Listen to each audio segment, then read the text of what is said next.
Le trafic Taneo et Néobus perturbé depuis ce matin. Un mouvement est mené par les chauffeurs de transport interurbain.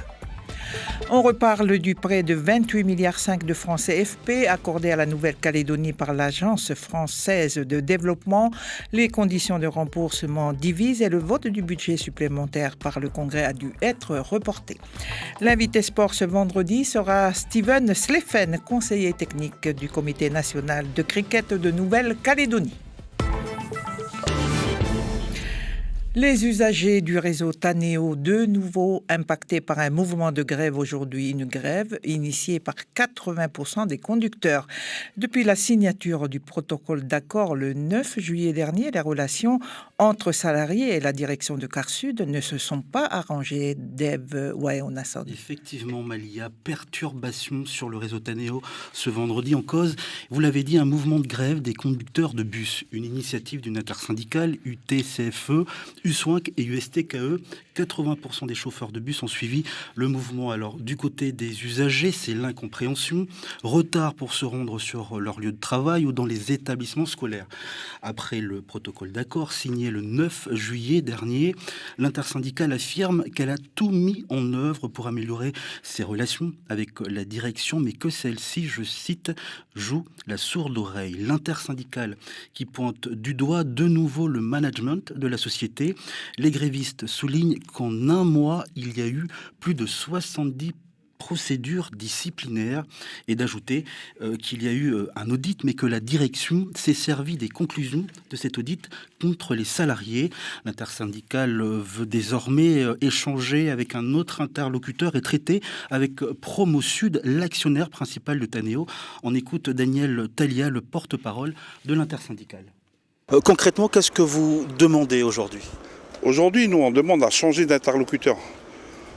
On ne veut plus travailler avec ces directions, notamment celui qui a la tête, c'est qu'on veut autre chose. Je pense qu'on s'est donné toutes les chances de réussir, notamment sur la reprise depuis la fin du conflit. Beaucoup d'éléments en charge viennent perturber ce protocole. Aujourd'hui, on est sorti et on dit ça suffit. Nous, on veut autre chose.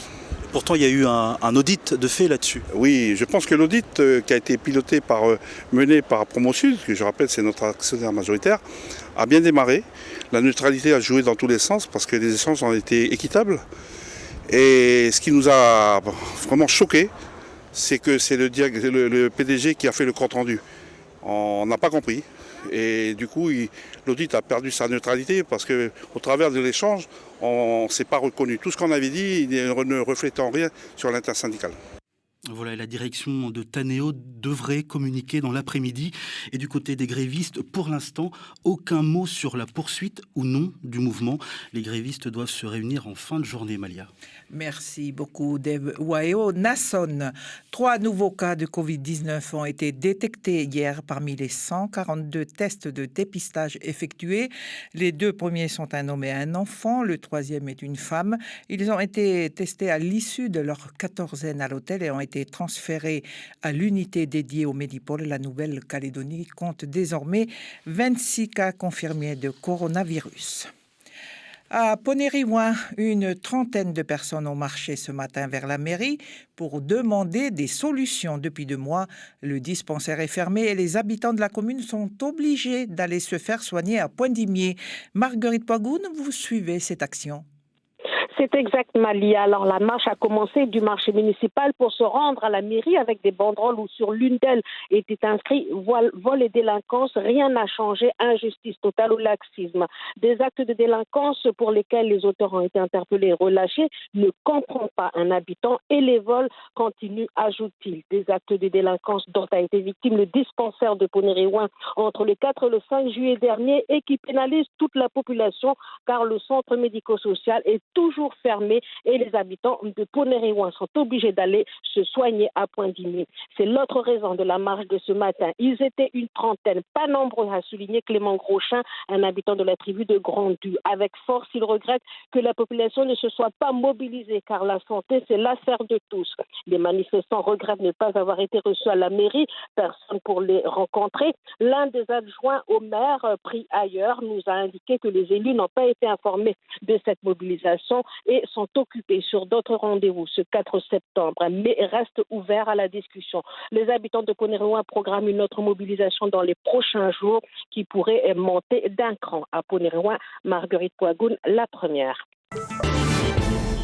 La colère des loyalistes. Ils ont exposé ce matin les conséquences du report du vote du budget supplémentaire de la Nouvelle-Calédonie. Pour l'avenir en confiance, cette situation met en péril le financement des institutions calédoniennes.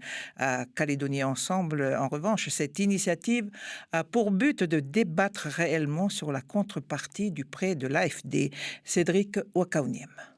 Des élus de l'avenir en confiance au complet. Tour à tour, chacun prend la parole et vont dénoncer l'action de Calédonie Ensemble aux conséquences graves sur les institutions calédoniennes, communes et provinces.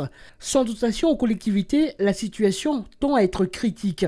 Un mois de survie pour payer les salaires, évoque Sonia Bakes pour la province sud. On a à peu près 1,5 milliard tous les mois qui alimentent la province sud. Donc tout simplement, on a moins d'un mois aujourd'hui de survie pour continuer à payer les salaires, l'aide médicale, etc. pour la province sud. Au cœur de ces tensions, le prêt de l'AFD, l'Agence française de développement garanti par l'État pour soutenir l'économie calédonienne dans la période de crise sanitaire.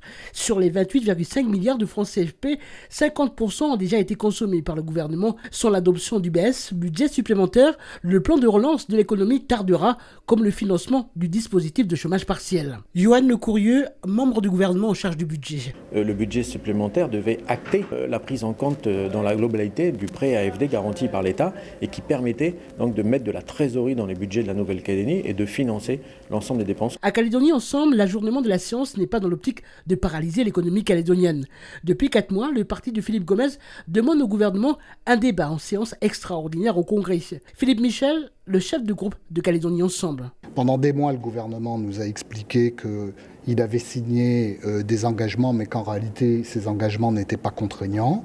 Et puis aujourd'hui, on nous dit, ah ben si, et là, parce qu'on doit voter un budget supplémentaire qui est précisément financé par cet emprunt, on est en droit d'obtenir des explications claires sur le sujet. Selon Calédonie Ensemble, une séance extraordinaire pourrait être fixée la semaine prochaine. La demande a été faite par le groupe au président du Congrès.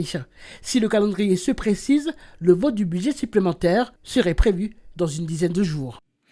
Le taux et les contreparties de ce prêt contracté auprès de l'AFD, son directeur Philippe Renaud s'exprimait ce matin sur le sujet. Ce que je peux dire simplement, c'est que le taux d'intérêt auquel il a été octroyé est un taux d'intérêt absolument normal. C'est le taux d'intérêt que nous mettons en place pour tous nos prêts aux collectivités en Nouvelle-Calédonie. Je rappelle que c'est un prêt sur une durée assez longue, puisque c'est sur une durée de 25 ans, avec un différé de 2 ans, ce qui veut dire que la Nouvelle-Calédonie ne remboursera que les intérêts pendant 2 ans et les remboursements en capital interviendront en 2022, pas avant. Donc la durée longue, le différé, la tarification, une tarification tout à fait normale par rapport aux prêts que nous pouvons octroyer à la ville de Nouméa, à la province Nord, à la province Sud ou à la collectivité de Nouvelle-Calédonie quand nous finançons leurs investissements. Donc il n'y a rien de particulier à ce prêt du point de vue de tarification. Et au niveau des garanties qui sont demandées, des conditions, est-ce que là aussi on est dans quelque chose d'habituel ? C'est des conditions qui ont été demandées par le Parlement français lorsqu'il a voté la loi de finances rectificative autorisant l'AFD à octroyer ce prêt, donc en avril 2020. Et il était dit dans le texte de la loi de finances rectificative que ce prêt serait assorti d'engagements de réforme de la part de la Nouvelle-Calédonie. Donc là encore, il n'y a rien d'extraordinaire. C'est pas anormal qu'un prêteur ou qu'un garant demande à sa contrepartie des engagements. Philippe Renaud, directeur de l'AFD, était l'invité de la matinale ce vendredi, interrogé par Charlotte Mestre.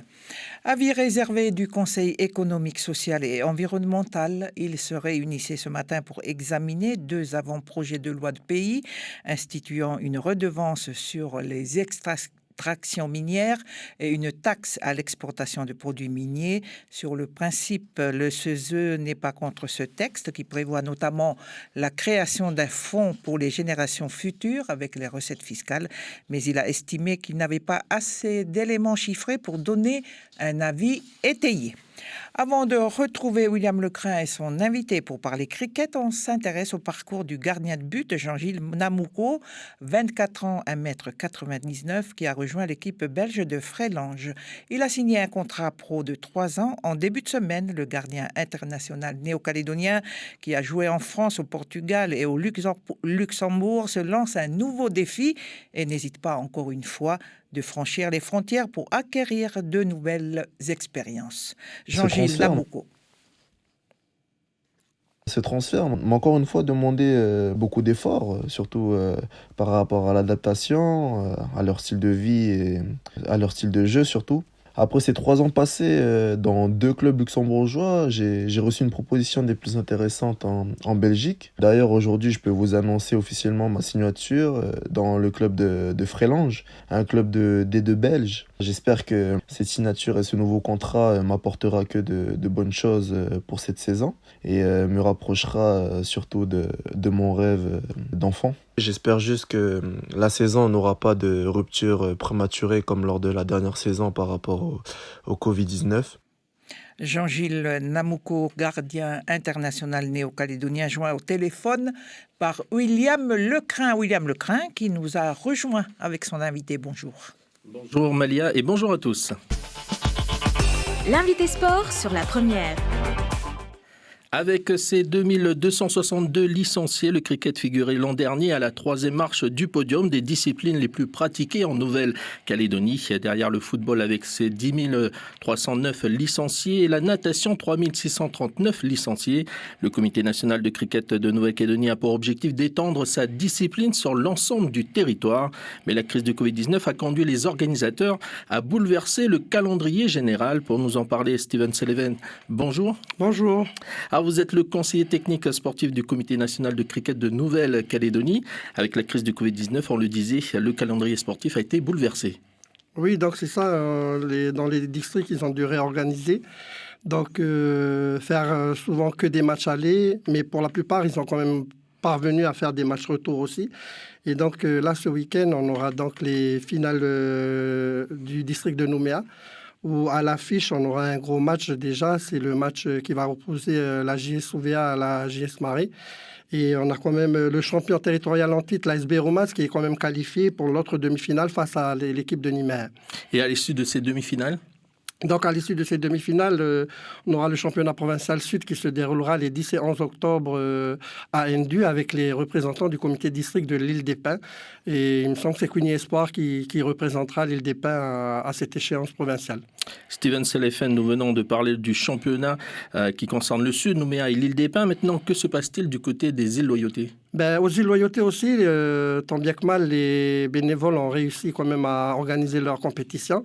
À Ouvéa, le championnat de district est bouclé puisque chez les dames, c'est l'équipe de Wayne Wabai qui s'est qualifiée. Et chez les hommes, qui a fêté ses 60 ans cette année, le club de l'uniforme de Fayaoué. Donc, ces deux équipes vont rejoindre pour le district de Lifou. L'Ice Kirikit Homme se qualifie. Par contre, il faudra attendre le duel demain entre Wedjoumel, la championne territoriale en titre, et l'Ice Kirikit pour connaître les qualifiés de l'île de Djerou. Donc, Ouvéa et Djerou se déplaceront donc le même week-end, le 10 et 11 octobre, à Passo, où ils rejoindront les qualifiés de Marais. Il me semble que Wachaele et JS Wakoko mènent la danse dans le tableau des dames. Et ce sera Wachaele et peut-être le vainqueur entre l'Olympique et l'USPC pour le deuxième représentant de l'île de Marais. Et concernant la province Nord ? Alors, la province Nord, ils ont eu quand même un peu de mal à relancer leur compétition. On a perdu des équipes cette année, mais deux clubs continuent en province Nord, à savoir l'AS Koumak et l'Étoile sportive de Kawipa. Et concernant le cricket international, le comité national travaille sur la création de nouvelles équipes à OVA et à Lifou qui viendraient rejoindre les 4 équipes de Nouméa. C'est ça, donc dans le développement de cette discipline, eh bien, du développement a été effectué aux îles, notamment à Lifou, où au sud, l'AS Kirikic et une fusion entre l'AS Douenaoui et Ponoz constitueraient une autre équipe. Au nord de l'île, c'est la JS Mouz et la JS Repene qui se sont avancées pour faire une équipe. Et sur l'île d'Ouvéa, on a donc l'AS Loria et Uniforme de Fayaoui qui pourraient se lancer aussi dans la pratique du cricket international. Donc ces 5 équipes rejoindraient les 4 clubs de Nouméa pour un championnat qu'on organiserait avant la fin de cette année. Steven Selefen, conseiller technique sportif de cricket, merci d'avoir accepté notre invitation. Et quant à nous, on se retrouve la semaine prochaine. Fin de ce journal. Merci de votre écoute. Belle journée sur La Première.